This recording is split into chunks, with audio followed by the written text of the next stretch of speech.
So welcome to the 2018 COSA Ed Talks. I'm your host, Rachel George, and I'm the NAESP National Representative. I'm also the principal at Sandy Grade School in the Oregon Trail School District right at the bottom of Mount Hood. It is an honor and a privilege to bring to you some incredible thought leaders that we have within the state.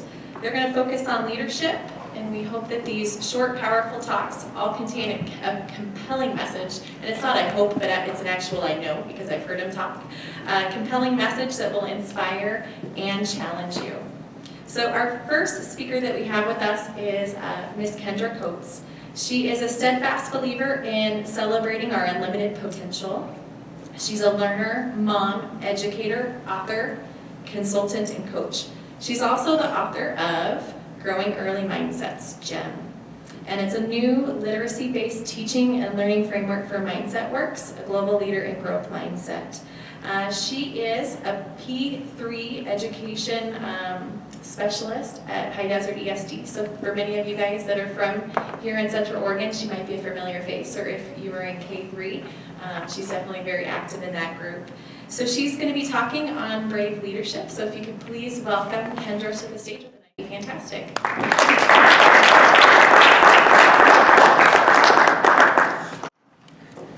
Thank you, everyone. We're going to try to take this off. I was just telling my colleagues here that I'm a wanderer when I talk. So, and I'm the one who has the elephant in the room, right? Oh, the elephant in the room. So by definition, the elephant in the room is always a problem that no one wants to discuss, an obvious truth that we tend to ignore or it goes unaddressed. And in this case, I'm referring to sexism and gender equity. And so I'd like to start by sharing some data, because we love data, and usually data is a nice, safe place to start these elephant in the room conversations. So looking at data, we know that 77% of K-12 is female. And what's interesting about this percentage is that there's another percentage of those teachers that did not plan to go into teaching. They had other plans, right? But due to social conditioning and what I refer to as systemic fixed mindsets, they were socially conditioned to go into teaching. And I discovered this over a period of several years where I was facilitating professional learning and growth mindset and SEL for a variety of districts and schools and organizations. And in those opportunities, we would ask the question, what messages did you receive about intelligence when you were growing up, and from whom?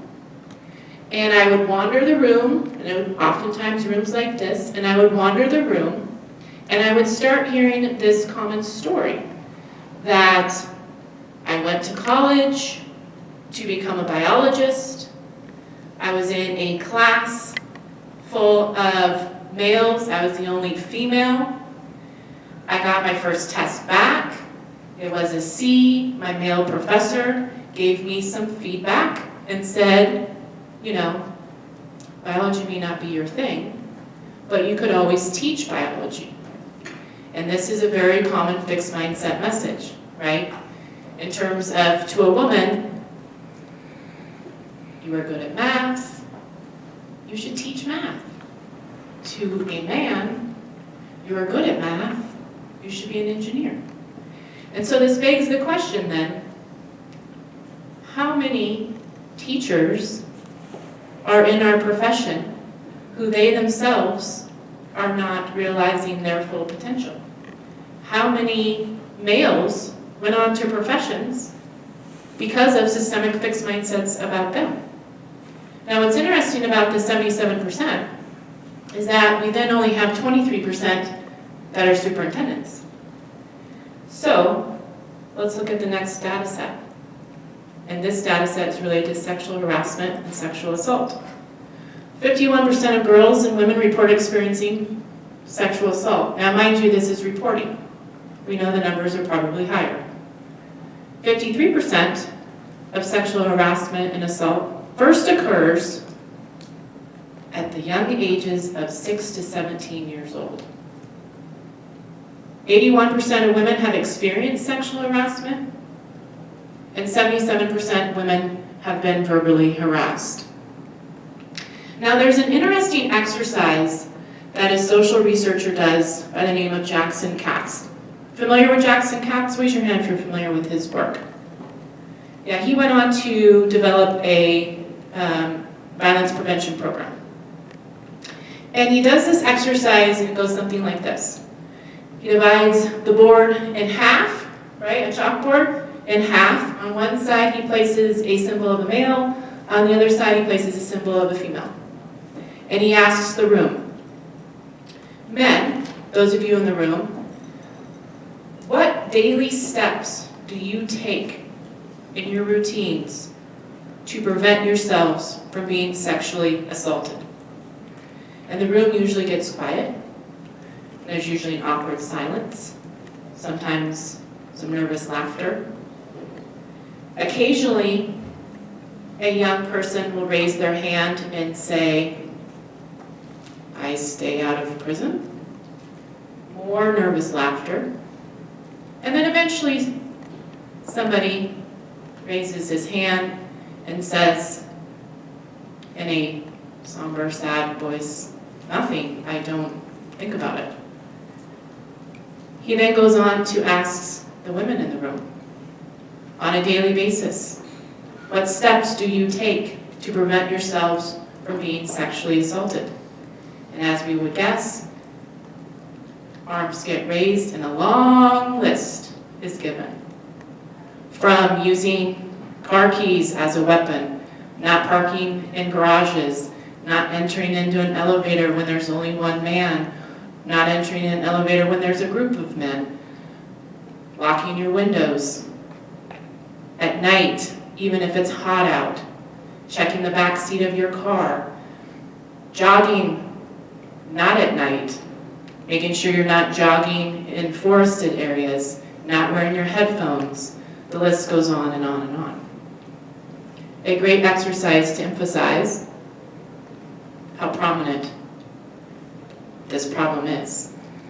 My third point of data is related to teacher stress. 46% of teachers report high daily stress, and in a recent study, 93% of elementary teachers reported experiencing high daily stress. Now again, with this problem, we have recognized so many different constructs that could be at fault, right? We have come up with burnout, secondary trauma, secondary stress, demoralization, over and over and over again, right? We tend to come up with solutions to problems that we yet don't fully understand. The latest is obviously an emphasis on self-care, building the emotional resiliency of educators. However, this falls short. And it falls short because there's a dark side of resiliency. That's the name of an article put out about a year ago by the Harvard Business Review, looking at the impact of high levels of resiliency, meaning all adaptive competencies eventually become maladaptive to the extreme. Having high levels of resiliency make you tolerate adverse circumstances and situations, those you would otherwise not tolerate and shouldn't. But we continue to try to address problems without fully understanding the problem at hand.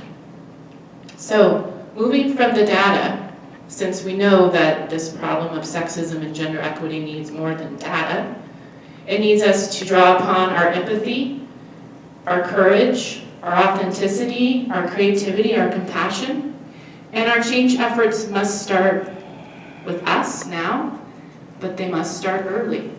So what can we do about it? Where do we begin? Well, we can start by giving ourselves permission.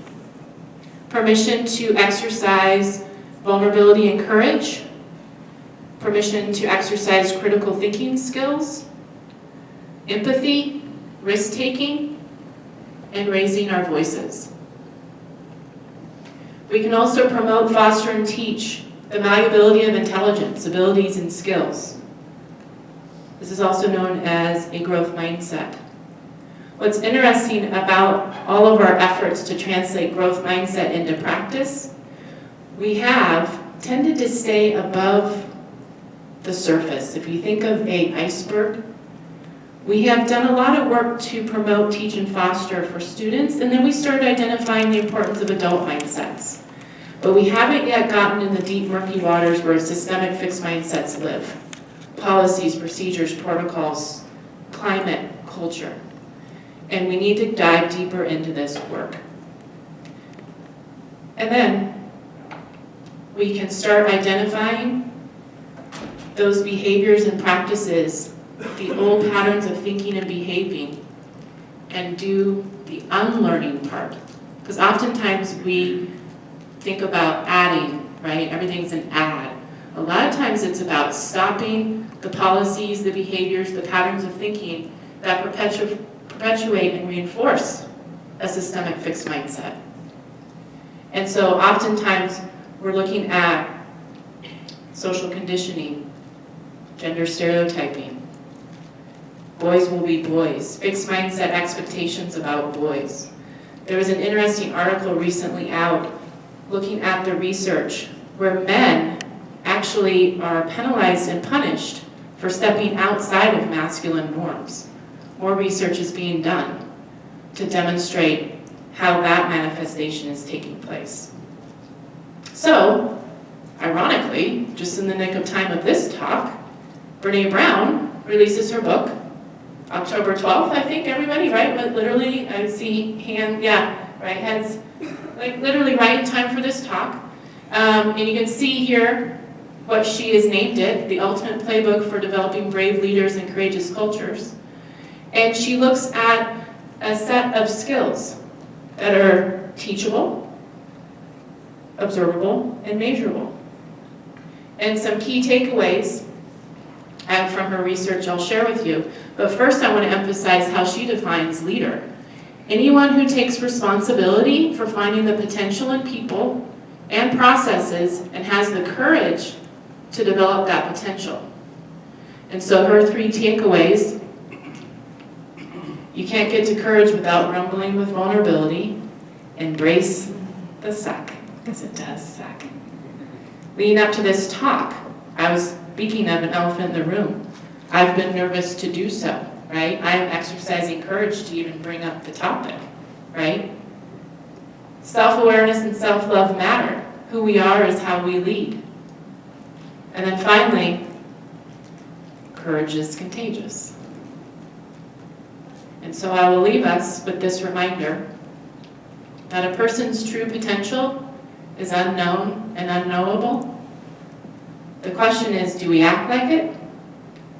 Do we view ourselves through a growth mindset lens? More importantly, do we view each other through a growth mindset lens? Thank you.